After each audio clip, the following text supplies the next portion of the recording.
Good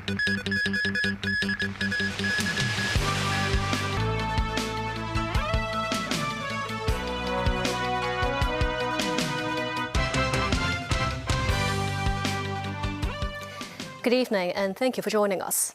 The Constitutional Chamber of Venezuela's Supreme Court has ordered that Vice President Delcy Rodriguez assume the role of acting president of the country in the absence of Nicolas Maduro.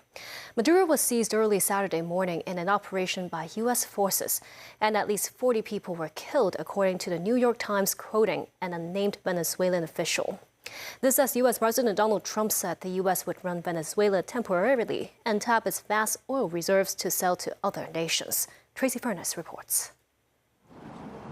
The Metropolitan Detention Center in Brooklyn, New York, where Nicolas Maduro is expected to be detained while awaiting trial. This was the scene outside the center amid the arrival of the Venezuelan leader, plucked from power by U.S. forces. The dramatic action capped an intensive Trump administration pressure campaign on the South American nation and its leader, and months of secret planning resulting in the most aggressive American action to achieve regime change since the 2003 invasion of Iraq. Maduro supporters in the Venezuelan capital Caracas burn an American flag.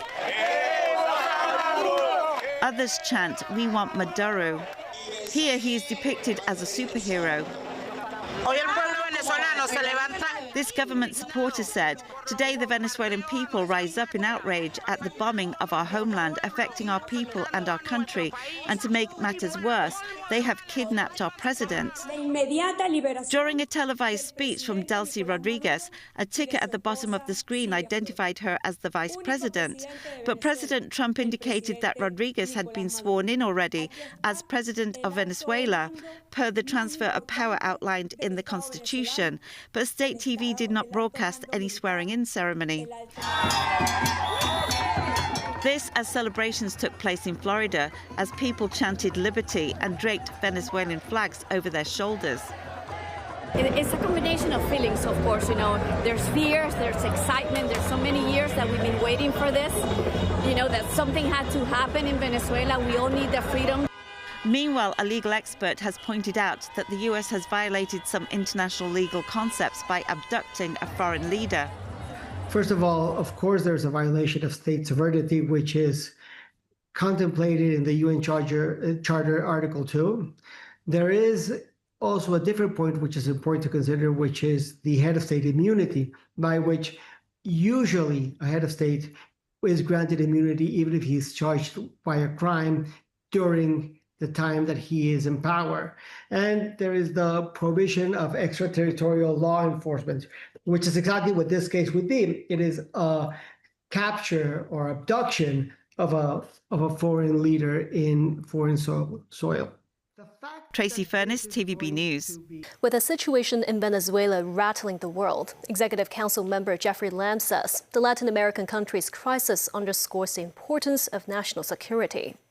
Analysts note that because of the situation, the global oil markets could dip around 10% over the short term.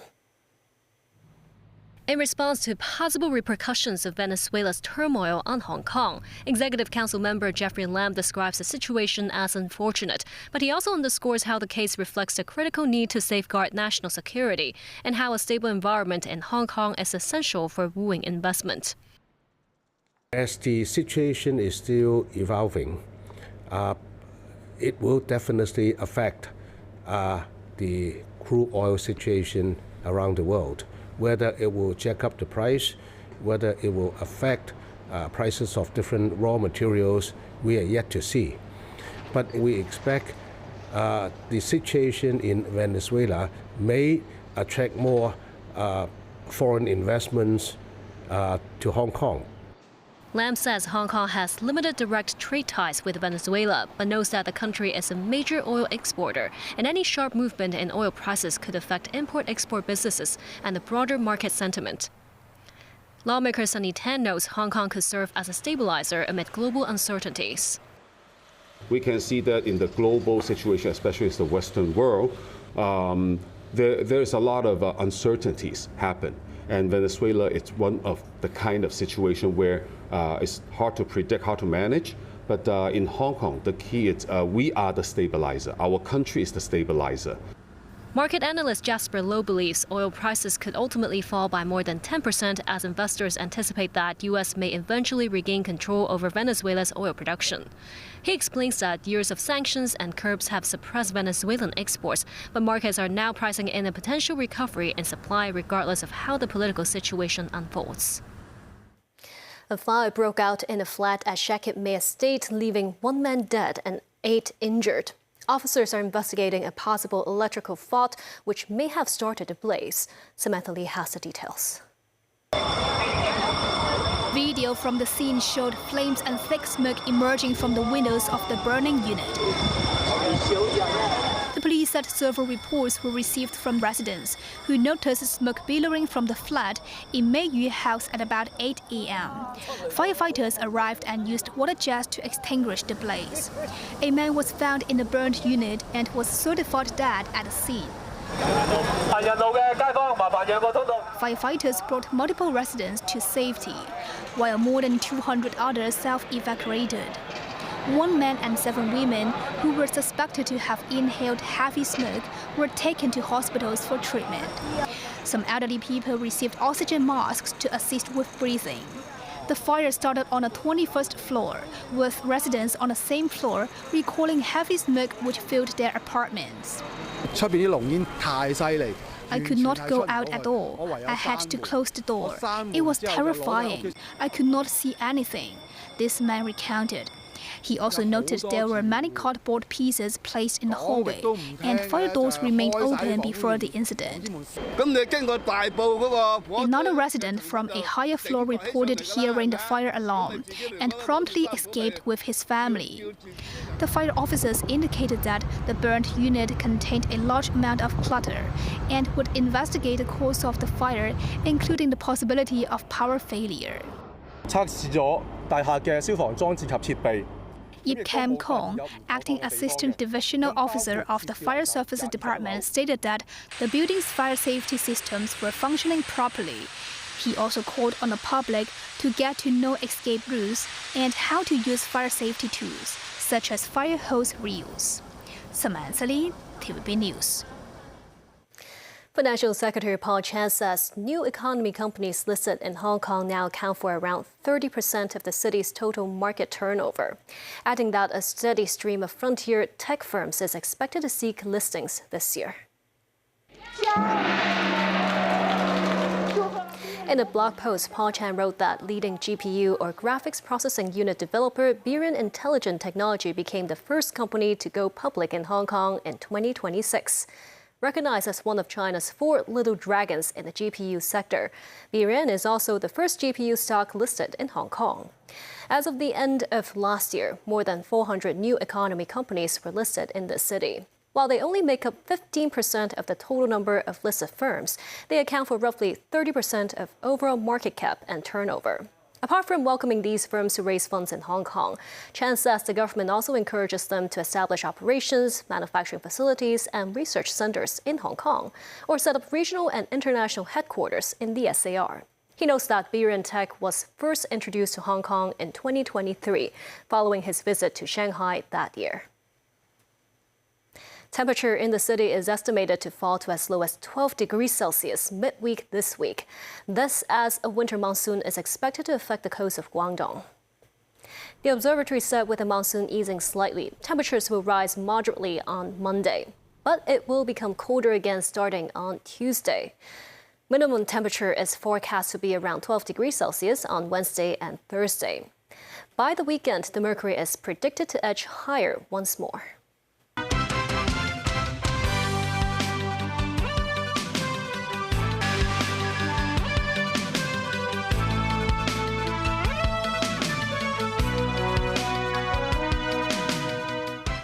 Welcome back. U.S. President Donald Trump said he is not thrilled with Russian President Vladimir Putin as top European security advisors meet in Ukraine. Trump said Putin is killing too many people despite a U.S.-brokered peace proposal being pushed that Ukraine says may end a nearly 4-year war. Ukrainian President Volodymyr Zelensky said the meeting in Kyiv is crucial in offering his country post-war security guarantees. Nasri Karim with more. Ukrainian President Volodymyr Zelensky greets 18 national security advisors from across Europe as they file into the meeting room in Kiev. On the table are documents that they hope will lead to a workable peace proposal to end the Russia-Ukraine war, which is coming up to 4 years. Thank you so much, your countries, for big support, and I think during these years of the war it was very important that your countries with us, with Ukrainian people. Now we have a new wave, a new chance to finish this war, and we're thankful that on diplomatic way we're also not alone. The thrust of the meeting was to discuss security guarantees for Ukraine in the event of a peace deal with Russia, as well as post-war economic support. The Ukrainian leader said it was important for European countries to ratify the discussions and for a formal declaration to be issued to confirm security guarantees. He said the documents will be ratified by the parliaments of the various countries in the so-called coalition of the willing, and he hopes to be able to finalize certain elements during the meetings. Despite the optimism, Zelensky and his European allies need Russian President Vladimir Putin to accept the US brokered peace efforts. US President Donald Trump said he is not happy with Putin, who has refused to budge on certain issues, particularly territory, and has continued to attack cities in Ukraine. I'm not thrilled with Putin. I'm not thrilled with Putin. He's killing too many people. And look, that's Biden's war. That's not my war. But I want to stop the lives. Did you see where last month, 30,000, it was 27,000 the month before. 30,000, mostly soldiers, were killed this last month. 30,000. I want to stop that. Nazri Karim, TVB News. In Switzerland, firefighters who responded to the deadly fire at the Constellation bar in the Swiss ski resort of Crans-Montana were greeted with applause as they visited the makeshift memorial to the victims. Mourners and well-wishers bearing flowers continue to visit the memorial outside the bar, consoling one another with hugs. Swiss authorities have opened a criminal investigation into the managers of the bar. The two are suspected of involuntary homicide, involuntary bodily harm, and involuntarily causing a fire, the Valais region's chief prosecutor said, adding the investigation was opened on Friday night and would help explore all the leads. South Korean President Lee Jae-myung arrived in Beijing for a 4-day state visit to China. It is Lee's first visit to China since he took office. A foreign minister spokesperson said that China and South Korea are important neighbors and partners. It is expected that under the strategic guidance of President Xi Jinping and South Korea's head of state, the visit will play an active role in promoting the further development of partnership between Beijing and Seoul. The Chinese military began its annual training on Sunday with drills featuring some of the country's latest weaponry, including a unmanned system. They include drones that have evolved from simple reconnaissance tools into specialized tactical systems with bomb-dropping capabilities and smoke-laying functions. Robot dogs and suicide FPV drones were also deployed by the 79th Group Army. Multiple warships, including the Type 55 destroyer Nanchang, destroyer Xining, frigate Weifang, will also set out from a naval port in Qingdao, Shandong for their first combat training of 2026. It's been more than 1 month since the deadly blaze broke out at Wanfo Court. The government is still mapping out how best to use the support fund. Samantha Lee reports. Currently, the Wanfo Court Casualty Inquiry Hotline operates on a daily basis from 7 a.m. to 11 p.m. Starting tomorrow, the new service hours will be 9 a.m. to 6 p.m. Monday to Friday, except public holidays. The force explained that the adjustment was made in view of the demand for the service. As of now, the fire has resulted in at least 161 deaths, and DNA forensic work is still ongoing. Meanwhile, the support fund for Wanfo Court has accumulated a total of $4.1 billion. Ho Kai-ming, Undersecretary for Labor and Welfare, stated that approximately $1.2 billion has been handed out to affected residents. He said this included helping them find new homes. Meeting the press in an event this morning, Ho said the government is still mapping out how best to use the support fund.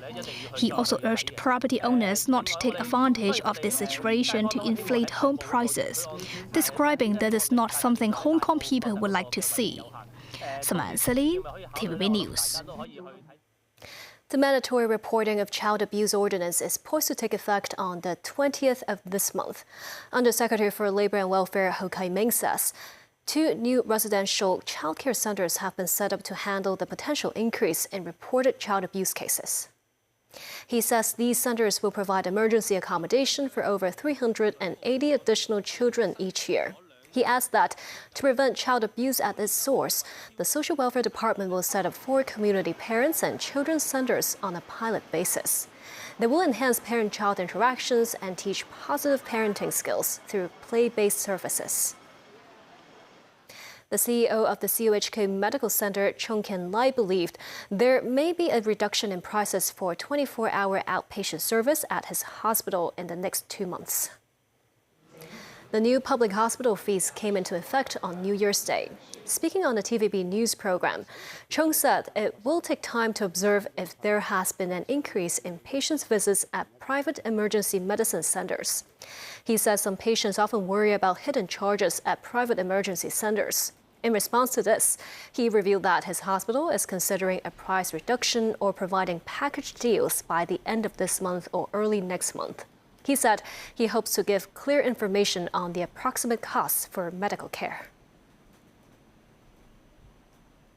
As Hong Kong's wave of shop closures continues, Sincere department store Sham Shui Po branch is the latest casualty. The long-established retailer with a 30-year history at Dragon Center marked its final day of operation today. On this final sale day, some items are heavily marked down, priced at as much as 90% off. Large crowds of customers could be seen at the mall. A shopper said times have changed as a changing economic condition and consumer patterns have impacted brick-and-mortar retail. And that's the news. Have a great week ahead.